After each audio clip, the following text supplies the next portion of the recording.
తక్క ధనసరి తెలంగాణ మహాలక్ష్మితో అందరికీ చేకూరాలి ధనసిరి అంటున్నారు మంత్రి గారి సందేశం.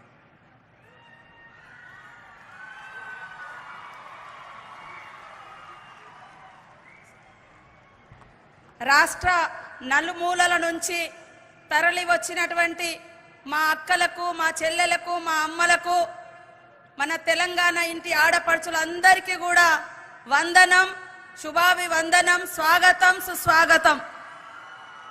ఆనాడు కాంగ్రెస్ ప్రభుత్వంలో వైఎస్ఆర్ గారు మరి మహిళలందరినీ లక్షాధికారులను చేయడమే లక్ష్యంగా పెట్టుకొని మహిళా సంఘాలని, పొదుపు సంఘాలని బలోపేతం చేయడంతో పాటు ఆర్థికంగా ఆ రోజు సూక్ష్మ సంఘాలు, మైక్రో ఫైనాన్స్ వాళ్ళు వచ్చి వేధిస్తుంటే అది కాదు, ప్రభుత్వం మీకు అండగా ఉంటుందని స్త్రీ నిధి తీసుకొచ్చి సెర్ఫ్ను ఏర్పాటు చేసి పేదరిక నిర్మూలన పొదుపు సంఘాల ద్వారానే, మహిళల ద్వారానే జరగాలని ఆ రోజు వైఎస్ఆర్ గారు కలలు కంటే ఈనాడు మరి ఇందిరమ్మ ప్రభుత్వంలో నూతనంగా ఏర్పడ్డటువంటి కాంగ్రెస్ ప్రభుత్వం, సీఎం రేవంత్ రెడ్డి గారి ఆధ్వర్యంలో ఉన్నటువంటి ప్రభుత్వం మరి మా మహిళలందరినీ, మా అక్క చెల్లెలందరినీ కోటీశ్వర్లుగా చేయాలన్నటువంటి ఏకైక లక్ష్యంతో ఈ రోజు ఇక్కడికి 1,00,000 మంది మహిళల్ని ఆహ్వానించడం జరిగింది.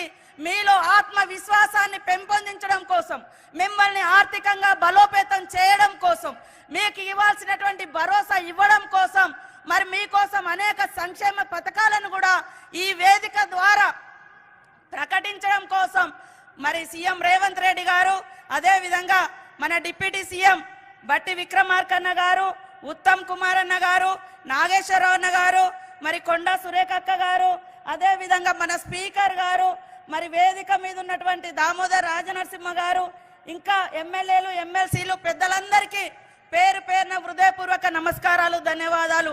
పత్రికా మీడియా సోదరులకు, పోలీస్ అధికారులకు, ముఖ్యంగా మరి మా అనితా రామచంద్రన్ గారు, సిఎస్ గారు, శాంతకుమారి గారు, సుల్తానియా మా ప్రిన్సిపల్ సెక్రటరీ గారు ఈ ఏర్పాట్లలో తనుములకలై మరి పనిచేసినందుకు సంబంధిత అధికారులందరినీ కూడా అభినందిస్తా ఉన్నాను.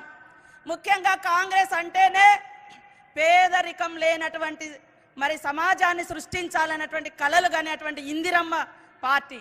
మరి కాంగ్రెస్ అంటేనే మహిళలకు మొట్టమొదటిసారి గ్రామ పంచాయతీ నుంచి జిల్లా వరకు 33.3% రిజర్వేషన్స్ ఇచ్చి మీరు వంటింటి కుందేలు కాదు, రాజకీయాల్లో కూడా రావాలి, నిర్ణయాధికారంలో కూడా మీరు భాగస్వాములు కావాలి, ఎలాంటి చట్టాలు కావాలి, ఎలాంటి నిర్ణయాలు తీసుకోవాలో దాంట్లో కూడా మనం ఉండాలని ఆ రోజు రాజీవ్ గాంధీ గారు 33% రిజర్వేషన్ కూడా తీసుకొచ్చి గ్రామ పంచాయతీలలో మరి మనకు రిజర్వేషన్ కల్పించింది కూడా కాంగ్రెస్ ప్రభుత్వమే.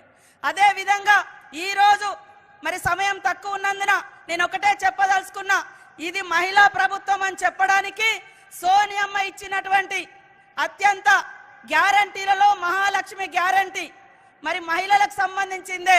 ఇప్పటి వరకు రాష్ట్రంలో మహిళలు 30 కోట్ల మంది మహిళలు ఉచిత బస్సు ప్రయాణాన్ని వాడుకోవడం జరిగింది. మహిళల మీద భారం తగ్గించాలన్నటువంటి ఏకైక లక్ష్యంతో మన అందరి సోదరుడు మరి రేవంత్ రెడ్డి గారు తీసుకున్నటువంటి, సోనియమ్మ ఆదేశం మేరకు తీసుకున్నటువంటి నిర్ణయంలో భాగంగా ఉచిత బస్సు ప్రయాణం ప్రతి ఒక్క మహిళకు వస్తుందా లేదా ఆలోచించండి. దాన్ని కూడా అడ్డుకోవడం కోసం కుట్రలు చేసింది బీఆర్ఎస్ పార్టీ. అదే కాకుండా గ్యాస్ సిలిండర్ బీఆర్ఎస్ బీజేపీ వాళ్ళ కాలంలో 1300 దాకా రేట్లు పెంచిరు. ఆ రోజు కాంగ్రెస్ ఉన్నప్పుడు 450, 500కే ఇస్తే మరి వాళ్ళు వచ్చిన తర్వాత 1200, 1300 పెంచితే ఇప్పుడు మళ్ళీ 500కే గ్యాస్ సిలిండర్ ఇస్తున్నటువంటి ఘనత ఈ కాంగ్రెస్ ప్రభుత్వంది. మీరు అందరూ కూడా ఆలోచించాలని కోరుతా ఉన్నాను. ముఖ్యంగా మహిళలు చనిపోతే ఎలాంటి ఇన్సూరెన్స్ లేదు, అదే విధంగా లోన్ తీసుకుంటే మరి ఎలాంటి లాభం లేదు, ఇన్సూరెన్స్ లేదు. గత ప్రభుత్వ కాలంలో మహిళలతో సమావేశాలు లేవు, మహిళల బాధలు పట్టించుకోలేదు. కాబట్టి ఈరోజు ఇంట్లో ఆర్థికంగా మహిళ సంతోషంగా ఉంటే ఆ ఇల్లు సంతోషంగా ఉంటుంది, ఆ సమాజం సంతోషంగా ఉంటుంది. కాబట్టి మిమ్మల్ని అందరినీ సంతోషపరచడమే సీఎం రేవంత్ రెడ్డి గారి యొక్క లక్ష్యంగా, మిమ్మల్ని కోటీశ్వరులను చేయాలన్నటువంటి లక్ష్యంతో మరి పొదుపు సంఘాలకు రకరకాల రాయితీలతోటి కుటీర పరిశ్రమలను ఏర్పాటు చేసి మీరేదైతే మరి పొదుపు సంఘాల ద్వారా నడిపిస్తున్నటువంటి కుటీర పరిశ్రమలు ఉన్నాయో వాటిని మార్కెట్ చేసుకోవడానికి కూడా ఇబ్బంది పడతా ఉన్నారు. ఎవరికి అమ్మాలి, ఎట్లా అమ్ముడు పోవాలి, మరి సంవత్సరానికో 6 నెలలకో ఎక్కడో కాడ పెడితే తప్ప మరి ఇంకో కాడ లేదు. కాబట్టి దానికి స్పష్టంగా మీకు మార్కెట్తో అనుసంధానం చేసి నిరంతరం మీరు తయారు చేసినటువంటి ఉత్పత్తులను హైదరాబాద్ కావచ్చు, అంతర్జాతీయ స్థాయిలో కావచ్చు అమ్ముకునేటువంటి అవకాశం కల్పించడం కోసం ఈ రోజు కొత్త పథకాలను కూడా మేము ముందుకు తీసుకురావడం జరిగింది.